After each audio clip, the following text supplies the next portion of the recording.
I will just start by making an introduction while people are joining us.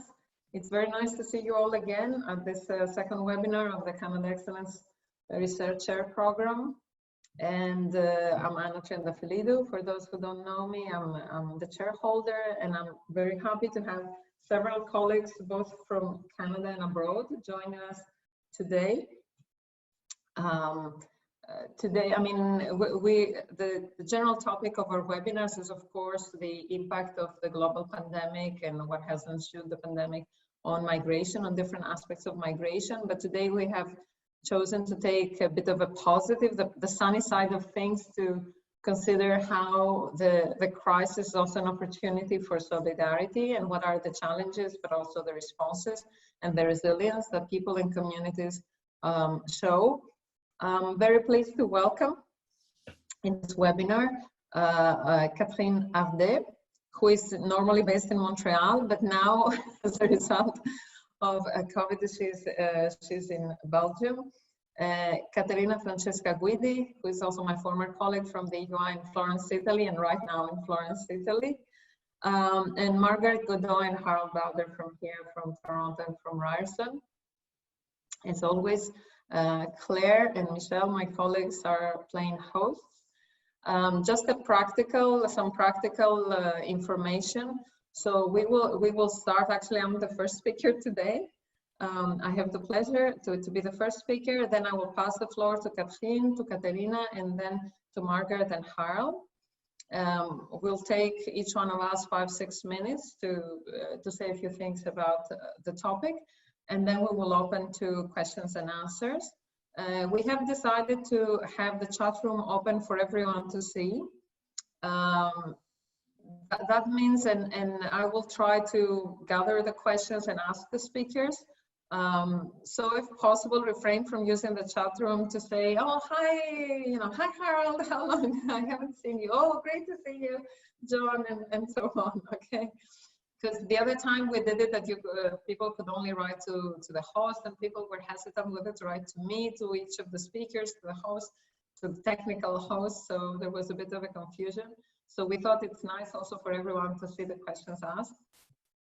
And so you should ask your questions in writing, not in, and I will pick them up and ask 2-3 questions at a time to the speakers.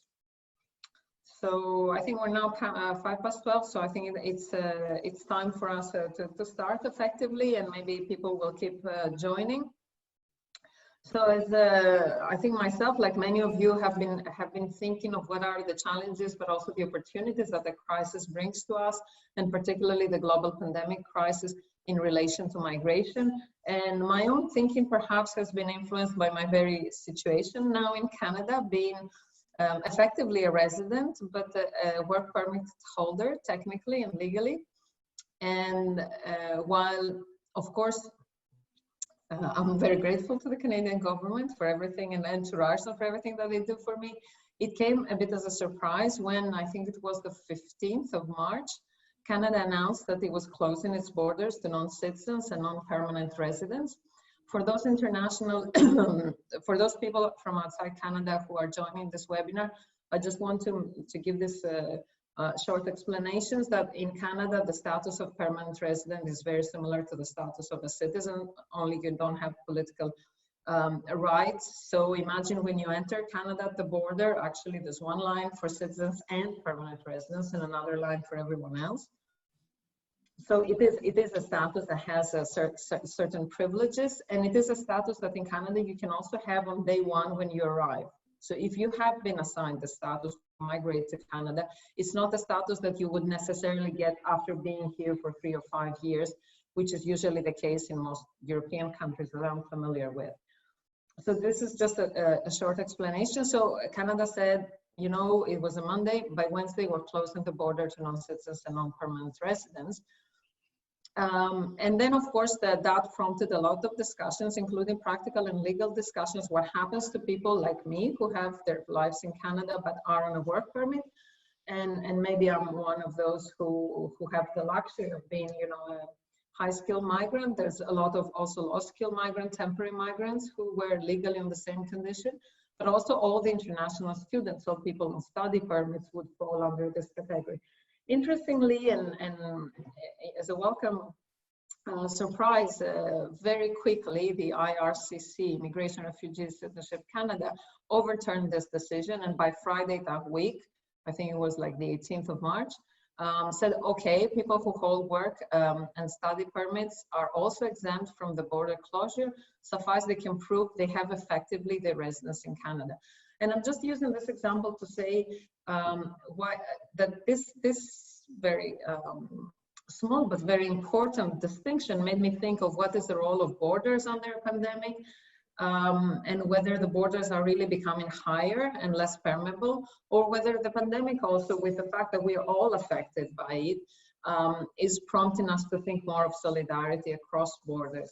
So I think one reflection that I have had is about what belonging and citizenship means in this context, precisely because of this Canadian government's distinction saying, okay, people who have effectively their residence in Canada are allowed to cross the border and are allowed to return to Canada. Because exactly, I think the pandemic has indeed brought back national borders in full evidence, and we have seen also within the EU, which is normally a no internal border zone area, that several countries have not only closed the EU's outside borders, but also those inside, by saying, you know, for instance, the Czech Republic for a period completely closed its borders to anyone who is not Czech, and some other countries too.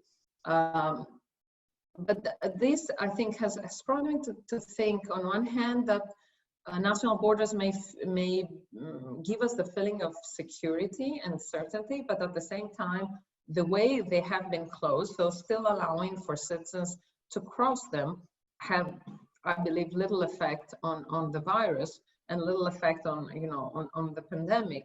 At the same time, we have witnessed this very, very abruptly in Canada, because Canada has a very sustained trade with the US, and the closure of the US-Canada border is having enormous implications for the Canadian economy, some implications I would think also for the US economy, and for all the cross-border workers, including some who are essential workers because they are healthcare workers.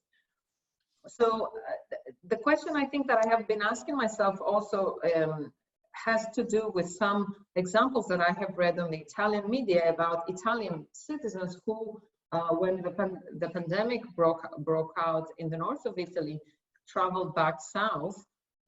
For instance, students whose families are in the south but were studying at the university in the north and traveled back south.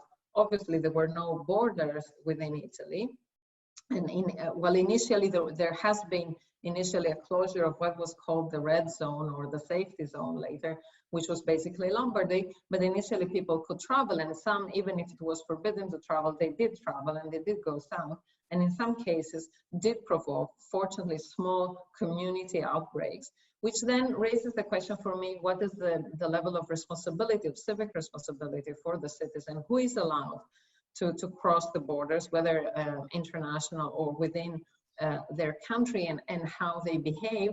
And again, to let us think that the pandemic doesn't, more than leading to the closure of borders, should make us think about what is the level of our responsibility towards our community, whether we're citizens or non-citizens. And it is interesting to see that in recent surveys in the Canadian public opinion, newcomers are actually more worried and more careful in terms of whether they're wearing masks and whether they're keeping the social distancing. But in order not to close my short comment by just negative things about people bringing the virus, I wanted also to say that we have seen in the pandemic, and probably Caterina and Caterina and Harald and Margaret will speak more specifically about a lot of solidarity happening across national borders. And actually this morning at the Globe and Mail, which is the main quality newspaper in Canada, there was an article about the Samaritan, the Good Samaritan NGO and their doctors and clinics that had been installed temporarily in Cremona in northern Italy and are now being dismantled, and they're coming back, and how actually the people of Cremona were we're holding a concert to thank these doctors. And I think we've seen several examples of this, of healthcare personnel really traveling to other countries to help. So I think in that we see that migrants are caught both in the challenges of the closed borders, but also mobility shows that, I mean, mobility is also an expression of solidarity. And I would like to stop here and then give the floor to my co-presenters to give us some more idea about how the pandemic has led to more examples of solidarity rather than closure. So Caterina, the floor is yours. Yes, thank you very much. Thank you for inviting me. So I would like to start by saying that, well, we know as migration researcher that the stories we tell about migration can be very doom and gloom, and also how much pessimistic narratives have recently shaped policy, for example, in Europe. And however, there are always two sides of a story. And that's why I argue that COVID-19 offers the opportunity to look at the bright side of the story, or let's say the positive side of the story. For example, by showing the fundamental role of migrants in fighting off the pandemic. My claim is that ideas, discourse, narratives do matter a lot. And studying immigration and immigrant integration policies has taught me the importance of ideas, discourse, and the way immigration is framed to capture policy evolution. And although it's not possible today at this stage to predict policy change, we can see that recent events, decisions will affect views on migration, which may in turn triggers policy evolution. In the blog post on pandemic borders, I was asking, well, how can the pandemic affect the ways we think about migration? How can it make us feel more empathy, more solidarity? And there are a lot of examples about that. A first example that I would like to share is about migrants' contribution to the societies, and especially today in healthcare services, because on the front line in healthcare services, it is often migrants who are the nurses, who are the doctors, who are the old people carers, and now we see it. That's the difference maybe today. In the UK, the first 8 doctors who died from coronavirus, they were all migrants.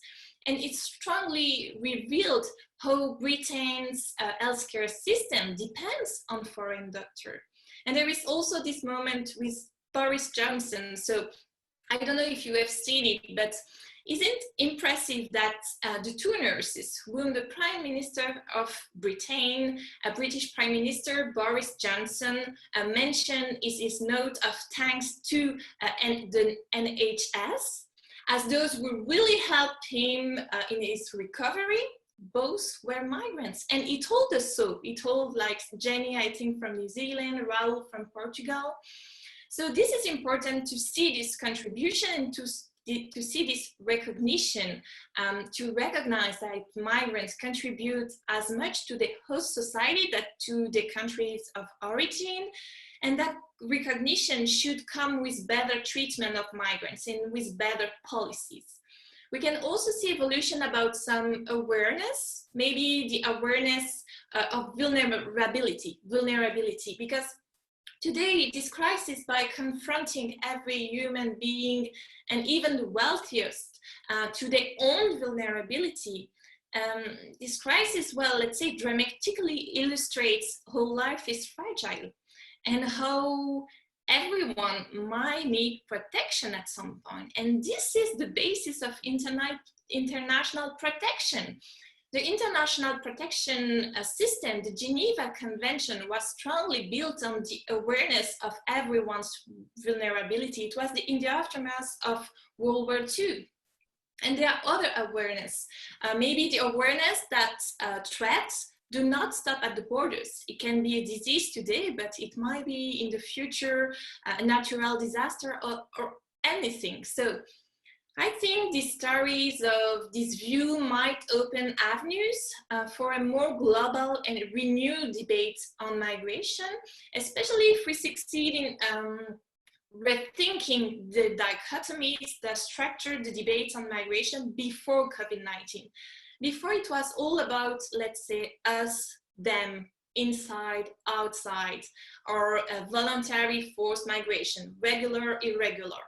But the debate can evolve, it can go beyond. For example, in Portugal, Portugal has decided to legalize all migrants or refugees with pending status, so they all can access public healthcare system. And other countries are discussing such measure or are extending residence permits. So we see that things can move. And there is little doubt that after the pandemic, migration public policy will have to evolve. It will change, we know it. But looking at the positive side of the story, we could say that the pandemic might represent a critical juncture for future migration policy. And it might be a critical juncture if we succeed to flip the narratives. And relevant actors must promote new narratives of inclusion, reflecting the crucial role, the crucial contribution by migrants and refugees to ensure today that Europeans, for example, receive medical care, to make sure that there is fresh food on the table. So to conclude, I really would like to highlight the necessity to flip the narratives and be aware of the influence of ideas and discourse on policy evolution. Thank you. Thank you very much, Caterina. Yeah, the glass is half full. I'm sure we will have questions on that and on whether we're being too optimistic, but I think it is refreshing indeed to signal all the discourses that have been positive and probably have been overturning some prejudice or some biases of previous times. Caterina, what is your take on that? Yes, good morning, everybody, and thanks, Anna, for inviting me. I will try to bring all of you to the sunny Tuscany and to show you the example of the Italian Chinatown that can teach us about resilience and make us rethink about racism and solidarity. Prato is a Tuscan city, is an emblematic case, given its strong links with China and then the potential of highlighting how community resilience can counter both the spread of the virus and the spread of racism and xenophobia. In mid-February, when the supposed first coronavirus patient was registered in northern Italy, Prato had already been the subject of public debate. As you all know, the rapid spread of the virus has led to a national lockdown at the beginning of March in Italy, while the situation has been dramatically worsening, making of Italy one of the most hit countries by the pandemic. In the Italian city of Prato, 12% of the population are foreigners, and with 59 of them Chinese. So Prato has the highest proportion of migrants in Italy and one of the biggest Chinese community in Europe. And the national situation, the Italian national situation, has presented two distinctive phases with regards to the behavior towards Chinese community in Italy.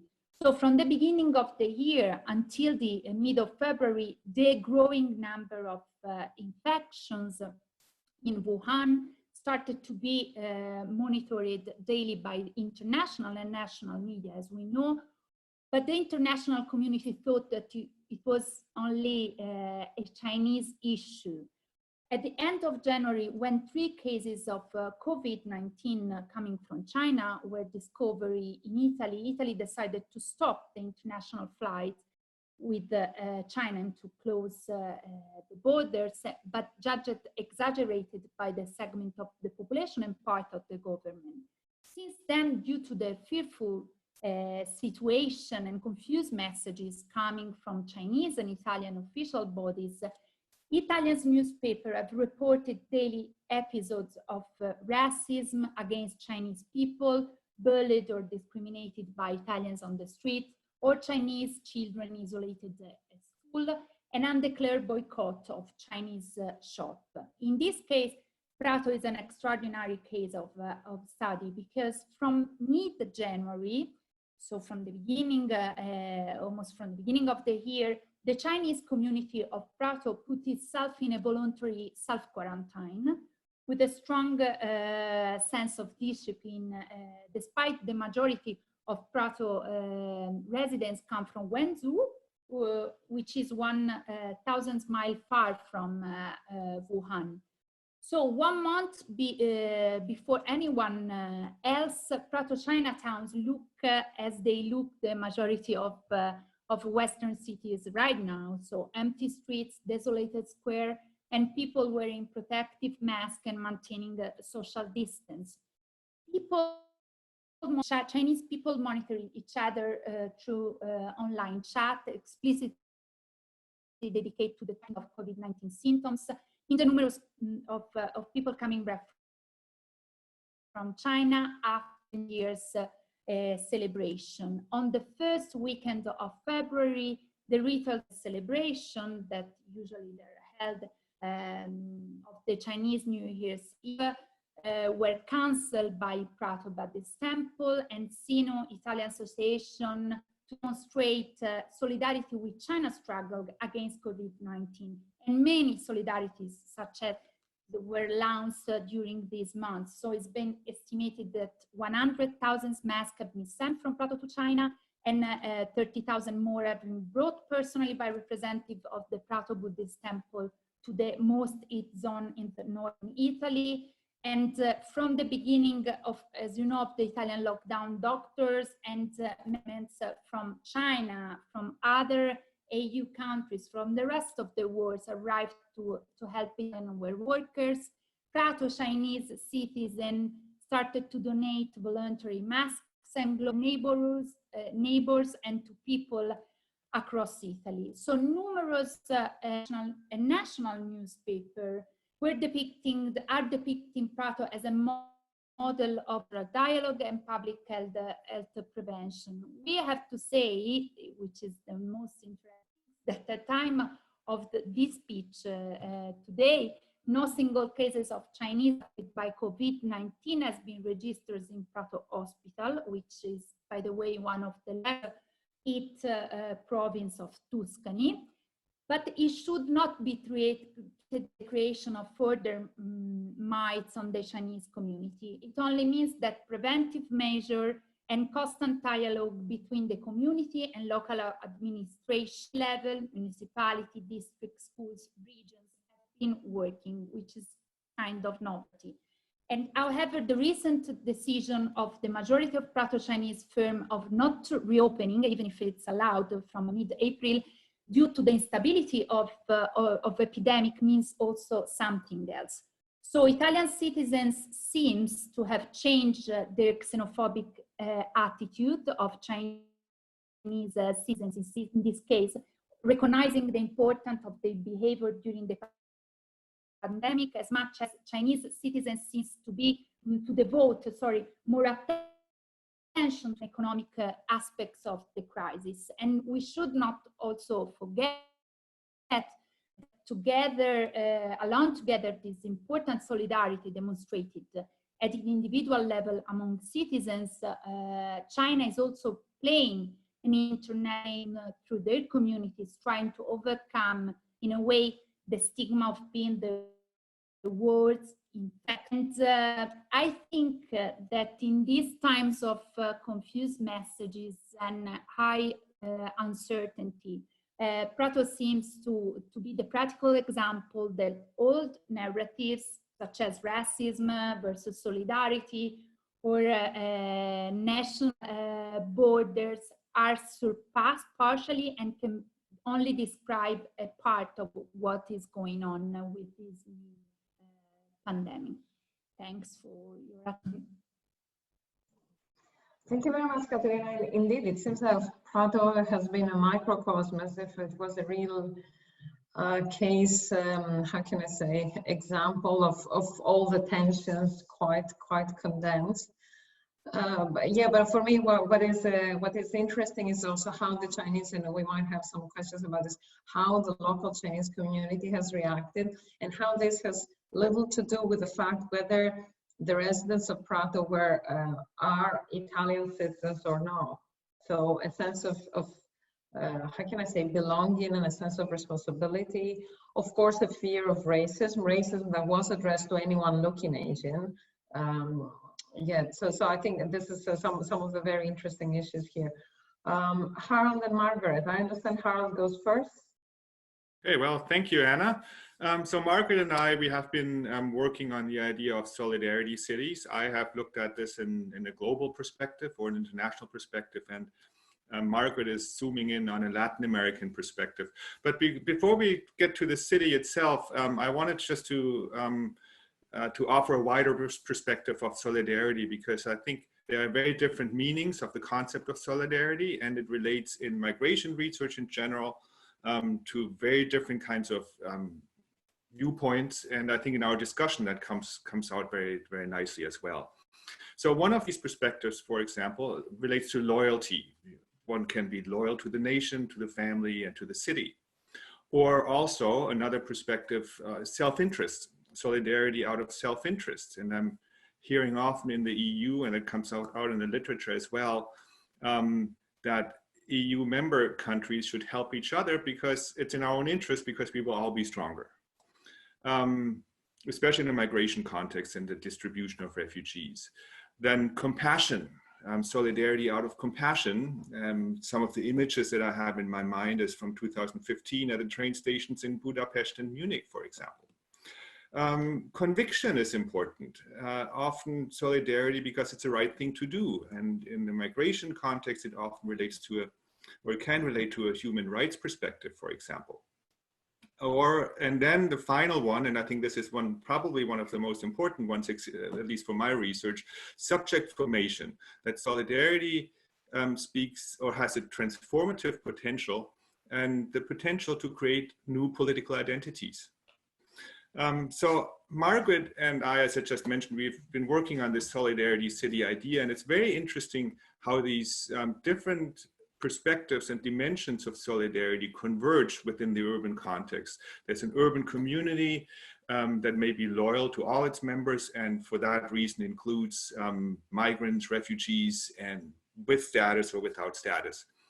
But there's also a great deal of self-interest. When I think of some of the main players in this solidarity city kind of movements, politicians, city councils, mayors, that are really seeing this as re-election opportunities, say. And then subject formation is very important, I think, that cities are asserting their independence vis-a-vis the nation state and challenge national sovereignty to some degree.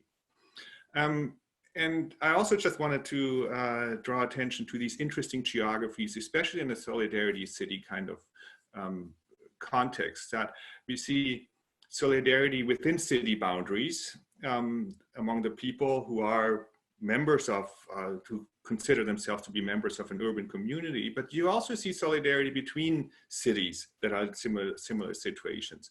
And then also between urban communities and migrants that are not yet here. In Germany, for example, there's a very interesting movement of cities calling on the national government to let them accept refugees directly from the European periphery.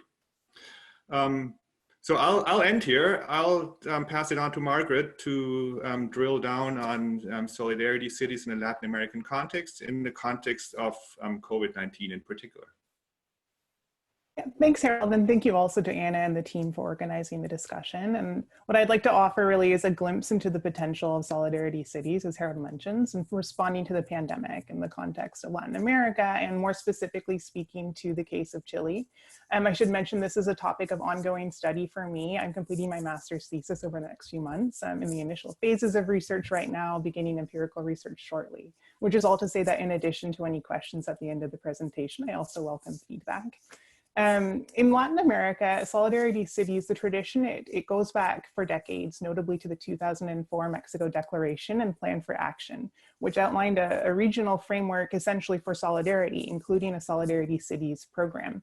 And generally, just a brief overview, a solidarity city, it can include and offer protections to vulnerable migrants, oftentimes through ensuring safe access to essential municipal services without asking, for example, for proof of legal status.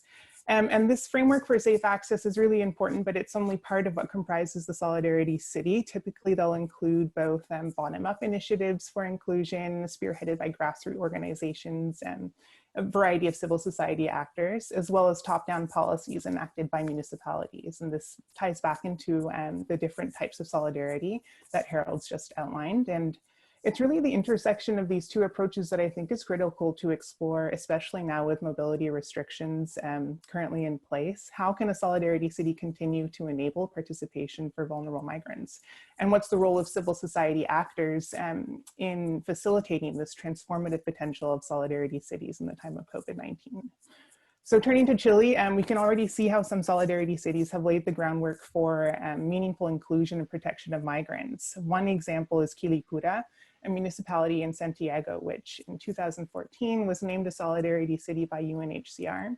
A variety of different initiatives. It's created an Office of Migrants and Refugees, spurred different tangible resources for migrants, cultural events that really seek to engage the wider participation of the community itself and flip the narrative, as Caterina mentioned, from one of exclusion to inclusion. And importantly, Quilicura is also sharing its experiences as a solidarity city with other cities across Santiago, Chile, and Latin America, really seeking to replicate this model of solidarity. Turning to more recent events, however, since May 6, and in response to the pandemic, Quilicura has been in what's termed as a state of total obligatory quarantine, which was mandated by the national government in Chile. And in this state of quarantine, no one's allowed to leave their houses, even for basic needs such as to get groceries, without an official permit. And this permit, it can only be obtained online after inputting your national ID card. If you don't have an ID card, a passport, and if you have neither of those documents, then a full address and contact information. If you're caught on the streets without this official permit, then you can face sanctions that range and begin at quite strict fines and go up from there. As you can imagine, the impacts of these restrictions on movement for migrants with irregular legal status in particular is quite devastating. And so how will the Solidarity City respond? It certainly depends on the particularities of each local context. However, the Solidarity City model, it reimagines and recreates the urban space as one that's inclusive of all residing community members. And so in Quilicura and in Santiago, civil society actors such as NGOs, advocates, community members, neighbors, they've stepped up and they've acted in solidarity to advocate for migrants' rights and organize critical supports, be it translating public health information into other languages for non-Spanish speakers or collecting essential food supplies. And this done in coordination and collaboration with the municipality itself. This is just one example of how a Solidarity City has been responding. There's certainly many more responses. And just to close, if you know of any other examples of Solidarity Cities, innovative practices at the urban level and how they're responding in particular, we'd also love to learn and hear from you too. So thank you.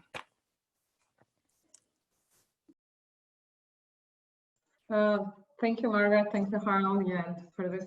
I read the messages that we're receiving, and I think people are more critical than we are. So saying, I think you are questioning: are we seeing the glass too full? Are we seeing the situation in too optimistic a viewpoint? I just want to say a first reaction that certainly it's not that the pandemic is going to solve all the migration issues or turn the situation upside down or undo global inequality. I think it's rather to point not just to the shadows but also to the lights and learn from each other. Actually, when Margaret and Harald wrote back to me saying, you know, we could contribute to the Open Democracy pandemic. I mean, we the CERC together with Open Democracy are doing a blog space called Pandemic Borders, where we're exploring these issues. And they said, you know, maybe we have some ideas that are actually positive about what is happening in Chile and specifically in Santiago in specific neighborhoods. So, and the same was my idea when I invited Caterina and then with Caterina. So it was just to say, okay, let's look at the lights, not just the shadows. But I think I'd like perhaps to ask to kind of group the questions in two. So I think one that several people have been asking is about what happens with entrenched structural racism and inequality, and particularly with the distinction between deserving and non-deserving migrants. And do we see any change, or do we see the global pandemics actually further, how can I say, intensifying this distinction? And I think that resonates well also with what Harald said about, you know, the different sources of solidarity, or if you want, the different narratives of solidarity. And the second question that some of the participants have been asking is with the particular role of cities and the involvement of newcomer communities. So maybe I'd like to ask Caterina to respond to the first set of questions about the deserving and the non-deserving, and what do we see happening there, and also perhaps Caterina on that point. Yes, thank you. So thank you for all the questions. I should admit that the first draft of my paper was also very pessimistic about the consequences, but as Anna said, it was also a challenge to maybe see what we could do to improve the situation, and especially I was interested in how we perceive migration and how can discourse evolve. So it's true that, as I said, the dichotomies that we used before COVID-19 might change. But a new one might come, and that was the one we discussed, deserving versus undeserving, or good versus undeserving. So that's something we must follow. It's true that it's a lot about usefulness, how people help the society. That's new because we could recognize that migrant helps, and it's not new, you know. They were in the fields before, they were in the hospitals before. The difference is that maybe we know it more today, or it's made more public, or there are discourse about it, and it should be noted. I know it will not solve everything. I know I'm not naive. As I said, it's just about ideas and discourse. We will see much more later policy evolution, but that's true that we should be aware that the evolution might be a lot about deserving, undeserving, but it might replace older categories, like I was thinking at high-skilled and low-skilled immigrants. This is something that can evolve, because today low-skilled migrants is maybe the most we need the more. It's not high-skilled migrants with a lot of credential or diplomas or maybe physicians, but we need a lot of people, other people too. So, well, I know it's not going to be like easy. I can see a million ways of how it could be very wrong too, but we also can maybe trigger, and as I say, it's always about flipping the narrative, and that might be a difference, because we have spent a lot of time about counter anti-immigration narrative and response to the arguments. Because we have this pandemic, maybe it can be a critical juncture to flip the narrative. So that was I wanted to highlight. I know, and I totally agree with a lot of comments, but maybe, yes, recognition, deservingness, it might also evolve in the debate. Thank you, Caterina. Caterina, would you like to add something? Yes, thanks for the questions. Yes, I think that I didn't want to seem too much optimistic, that of course pandemic is an occasion to overcome cultural stereotypes and to know better the neighbors. But of course, in the case of this question, the pandemic is already reinforcing the distinction between good deserving migrants and undeserving migrants. As currently in Italy, the government is discussing about the regularization of agricultural workers, foreign agricultural workers, because this sector is suffering due to the lack of workers, and we know how much is central in our economy. So I think that, and to continue to answer to the question, modern race or gender, or probably the job position and the job skills, they will play a role into dividing migrants in these two distinct categories of deserving and undeserving. Sorry. Thank you, Caterina. Maybe, Harald, there are a couple of questions on cities. So one is, I actually want to reflect clearly on what you said, Harald. So are cities doing it out of self-interest, for their own politics, or are they doing it because they really, out of solidarity as a value, or because of the public health concerns? And also, as another colleague asked earlier, so is it, and that's probably something for Margaret, do cities involve the newcomer communities? Do they involve migrants themselves? Yeah, I think, and I alluded to that in my presentation too, that what's interesting about these solidarity cities is that these different perspectives of solidarity really converge, and there's a great deal of self-interest. There's an attempt to reconstruct what it means to be an urban community, so transform who belongs and who doesn't belong. And another way of seeing it is the convergence of top-down approaches involving municipalities, administrations, mayors play a strong role in many of these cities, with grassroots activism that comes from the bottom, and they really collaborate within the space of the solidarity city, and that's really interesting, I find. So they all connect in this context with each other in very interesting ways. But every city is different, every country is different, every context is different. So it's not being replicated in any way in another city exactly the way that it is in one city. Thank you, Margaret. Yes, and I can speak, I suppose, to, in the case of Quilicura in Santiago, Chile, the Office of Migrants and Refugees in this municipality has explicitly sought to include migrants and hired them to run the programming in this office itself. So, and I really see this as a critical component in terms of the transformative potential, as Harald spoke to, of the Solidarity City is not seeking to speak for but engage meaningful participation of migrants themselves as, of course, members of the community. And this does, as Harald mentions, this does differ city upon city, and this is what I'm really interested in exploring, is what's the role of these civil society actors in particular in the solidarity cities and their potential for change. Thank you very much, Margaret. Actually, I think one thing that several of your answers have touched upon is the question: are we seeing a redefinition of skill? So I think, and several of you have mentioned that before, we had a really watertight marked distinction between the highly skilled people. I think the medics and the paramedics were always welcome.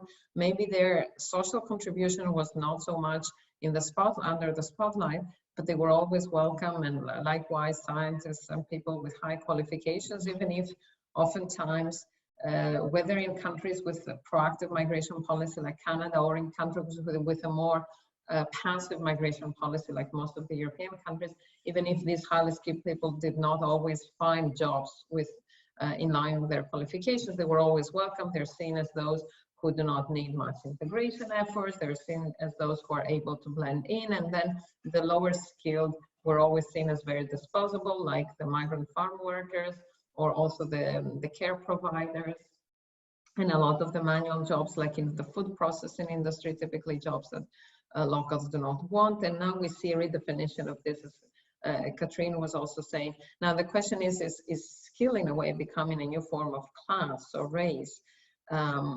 Because I think what I am seeing is that, of course, there are important dimensions of gender and race in there, but I see more a distinction in relation to their usefulness rather than to whether they are different shades of dark or light, or different genders or different religions, etc.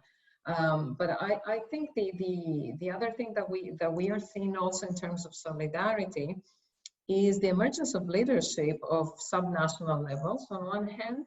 So the emergence, in North America, it's particularly the prime ministers of what is called in Canada provinces, and in the States it's the different states.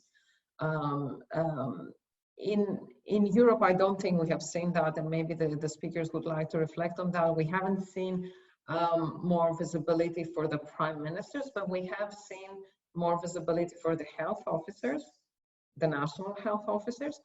I think we have not seen, and maybe Harald or Margaret want to comment on this, more visibility or more leadership on the part of mayors at this instance. At the same time, we have seen transnational leadership that actually has prompted both to transnational responsibility and transnational solidarity. The foremost example that I can think of is the chief officer of World Health Organization. And I confess that when in January he was saying, this is not a drill, this is a real situation, I personally thought, oh, what an exaggeration. And I have had to suddenly reconsider. So maybe some in terms of the solidarity, we would like to say something about the level of leadership that we're seeing and whether this is a new phenomenon, the subnational, local, or transnational. I don't know, Caterina, would you like to go first? Unmuting. Yes, thank you. Just to come back to the skills, I think this is very important to underline today. And I was really like surprised at some point by that, but it seems that the skills are so important today that it goes even further and beyond the status. For example, in Belgium, there is quite a campaign saying that if you're asylum seekers or refugees and if you have skills, medical skills, you can have your status. So you can have a special stream to access a new status and have residence, kind of. And it's also the case, I think, in Quebec. We realize that a lot of people, and there is a question about that, but a lot of people, the care worker in nursing homes in Quebec, they are in fact asylum seekers waiting for this decision, but we need them. So whatever whatever about the status, it doesn't matter. We need them, so there is a recognition, and also we use them. So this is very new, at least maybe for a European perspective, but everything was about regular, irregular migration. And it was also very difficult for physicians or nurse just think at a credential recognition. Even when you come and you have skills before, and even when you had the status, the right to be here, you must have credential recognition. And we know how difficult it was, especially for medics and paramedics coming from international physicians, to be recognized as how their skills were the same in other countries that in the host country. And this is also changing, because in a lot of countries, like the paramedics, so the medical staff, are really open their arms to international physician, nurses. So, you know, skills matter so much in once. It's not just about status or country of origins. I'm not saying that this is a cure-all situation, that it will resolve things. It's just very important to see how the discussion, the debate has shifted from who is regular, irregular, who has the right to access to the profession, to we need people, and migrants, they help us, and we are all in the same boat at some point, because we need people in the hospital. And so this might change how we see the contribution of migrants. That was my point, especially on the healthcare, but we can see it also in other fields, in other areas. Yeah, thank you, Caterina. Caterina, would you like to add a comment? Yes, about transnational solidarity, the last point that you raised. As I think that, as shown by the Prato example, in the dialogue between Italy, in this case, Italy and China, and there was, of course, I mean, the Chinese communities, not only in Prato, I would say, in all Italy, they show really a high degree of solidarity towards the Italian co-citizens and doing practical things, so really sharing gloves, masks, while masks weren't present in pharmacies or supermarkets in Italy. But on the other way, I think that we should also see the other aspects of this kind of transnational communication. In the case of Chinese community in Prato, and not only, the decision of not reopening firms that are central in the textile economy of Prato, in the textile Italian industry, gives us the practical example that they are more likely to follow the rules of the country of origin, that to trust the message that they receive from the country of residence, as in this case Italy. So also this kind of being transnational would create, I think, an example for the future and how to overcome crises of every kind. Thanks. Yeah, very interesting. So you put into the picture more the country of origin. Yeah, that's pretty interesting. Something about the city leadership. Yeah, I was just going to respond to your question. I think you're right. I haven't heard much, or of course there's stuff going on, lots of stuff going on at the urban scale and the urban level, but it hasn't drawn the kind of attention that we see at the national scale, or in Canada and the US and some European countries at the regional government level. And I think it's probably at this point in the situation where we're at is probably a matter of jurisdiction, that a lot of the high-level decisions are being made not at the urban scale, but at the provincial, regional, state scale, or the national scale. But I think these kind of perspectives and debates, they're changing also very quickly.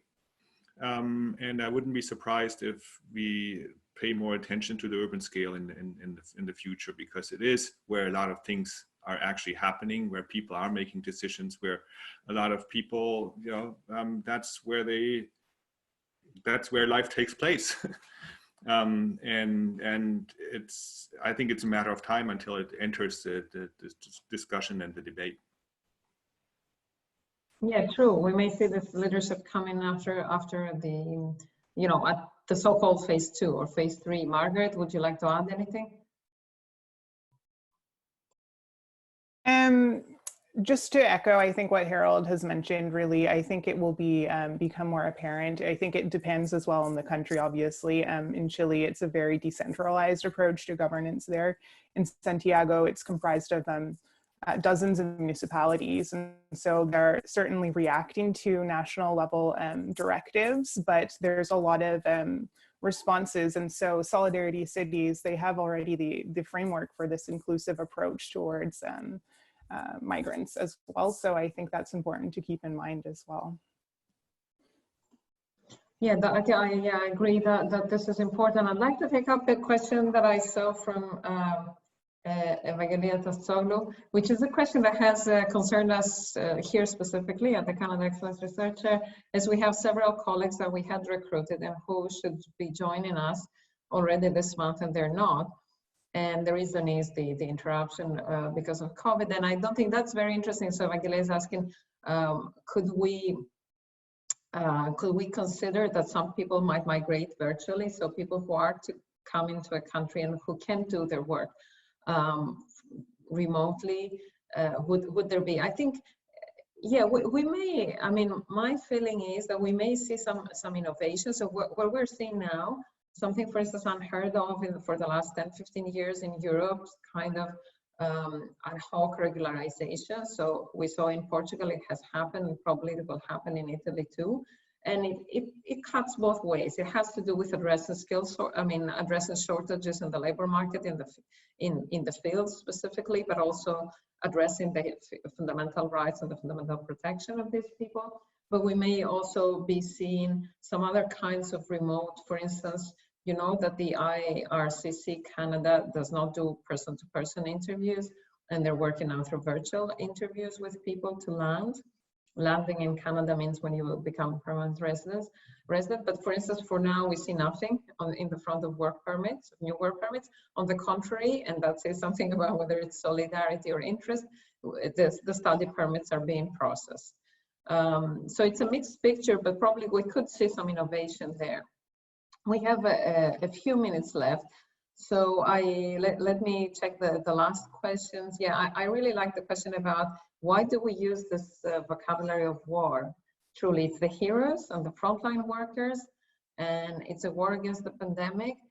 But I think that, and I don't know if, for instance, Caterina would have something to say there. I think it has played out, however, positively in relation to migrants. So it has not been so far framed as a war to keep migrants out, but rather it has been as a war against the virus where migrants and natives are not distinguished, and actually also some kind of a common war that brings different countries together, and actually brings together countries with very difficult socioeconomic and geopolitical status internationally. And perhaps while Caterina gives the short answer to that, I can group the last question. Yes, thank you.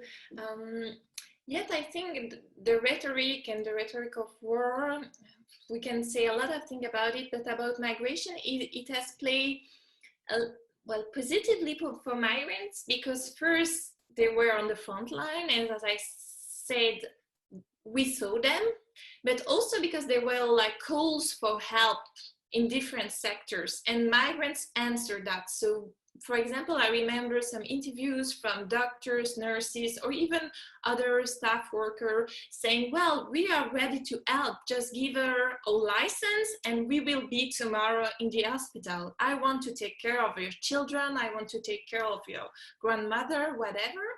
And I think it's important to say also, there was a need to, they were useful, but migrants, they came, they joined the society. This is also a solidarity from the migrants to the host society. So it is important to also highlight this. The war rhetoric is not so positive, but it also shows that we can be together and together to fight the pandemic, especially. Just 1 minute, so I will stop. Yeah, thank you. Okay, maybe I can take the advantage of my position as both a host and a speaker and try to, I think, to sum up what we have discussed. I think we all agree, okay, there are some positive elements in this rhetoric, and there is some reevaluation of migration, particularly for some categories of migrants. And what we have seen initially, I think, is also Caterina was illustrating some everyday racism, really very blatant racism against people looking Asian, is one side, and I want to say a smaller side of the story, and a bigger side of the story is this this reconsideration that sometimes people who were seen as disposable workers, as the ones with less rights and least protection, are now being reevaluated. The question, I think, what we have not answered, and I believe we can answer in a future webinar more specifically, is what happens next. So once we go into the phase 2 and we start reopening and the economic recovery, what does this mean for migration? And I think several questions were asked and discussed today as about, will we change something in the way we value skills? There was a very interesting question, will there change something in the way we value soft versus hard skills? Because in this pandemic, for instance, as regards care workers, the soft skills of caring, of emotional support, even of doctors, you know, passing their phones to patients so they can speak to their families. All these issues were very central. Will we see some innovation in terms of the digital ways in which we can manage migration, or we can see some mobility of labor that is virtual? I think some other things that we have not discussed, and I hope we can discuss in a future webinar, but come out of this discussion, is also how does this impact generally how the economy is structured transnationally, and how, for instance, global value chains are also impacted by this, and what the migration governance will look like. Several attendees, you have asked, will we go back to, you know, the old situation as soon as the emergency is over, or will we see really something new and something positive? I think that is in our hands, or maybe not in our hands in this webinar, because I'm afraid in this webinar we speak to the converted, not in, but in the hands of the policymakers, and I think there is a small part for us. to play as both researchers and citizens in making it happen, that the months and the years to come will be more positive in terms of migration, for a more equitable migration governance rather than less after the pandemic. With this, I would like to thank you all for your time and for being with us. Check out also our LinkedIn page, our Twitter account, and we will soon post also this video, just like the video of the last week, on our YouTube channel. Thank you very much. Have a nice afternoon.